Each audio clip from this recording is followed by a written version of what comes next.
Kasabay naman ang pagbibitiw ni Leyte 1st District Representative Martin Romualdez bilang House Speaker, ilang mambabatas ang nagpahayag ng kanilang saloobin hinggil dito. Ang detalye alamin natin sa report ni Earl Tobias, live rin mula sa Batasang Pambansa. Earl. Princess, maaga pa nga lang kanina ay nakaantabay na tayo dyan sa harap ng opisina ni outgoing speaker at ngayon nga nag-resign na si Leyte Representative Martin Romualdez nang matanggap natin ang impormasyon na meron nga isang nangyayaring pagpupulong para makapagpaalam ng maayos o formal si Romualdez sa kanyang mga kapwa-lider.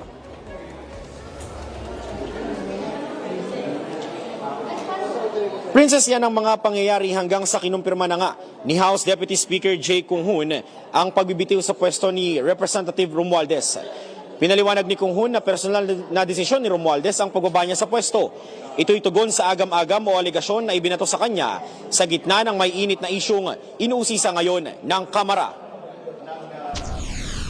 Matagal na rin naman na nagko-contemplate si Speaker, no?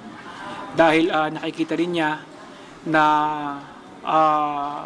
masyado nang tinatamaan din yung House, yung institution, at talagang mahal din niya yung Congress, mahal din niya yung mahal din niya yung administrasyon. So kaya niya ginawa yung yung sakripisyo na at least to step down. Para at least yun nga mas magkakaroon siya ng oras na harapin din yung mga accusations, mas magkakaroon siya ng panahon para sagutin yung mga sinasabi, yung mga intriga.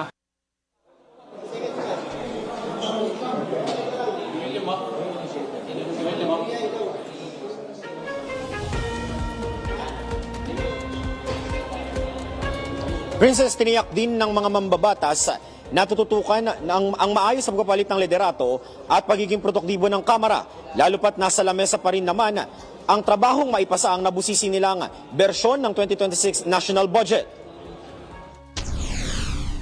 Sa experience naman ni incoming Speaker Boji D, nakita naman natin naging magaling siyang congressman, naging magaling din siyang governor, naging magaling din siyang vice governor.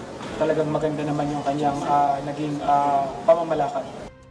Princess, sabi naman ni House Deputy Speaker Ronaldo Puno, maayos rin kinonsulta ni Romualdez ang buong liderato at House party leaders bago tuluyang mag-resign ngayong araw. Habang si House Senior Deputy Majority Leader Lawrence Defensor naman, tiniyak na nakatutok na rin sila sa hinaharap ng Kamara. Aniya, handa ang kanyang partido na paglingkuran ng magiging bagong liderato sa pamumuno ni House Speaker Boji D.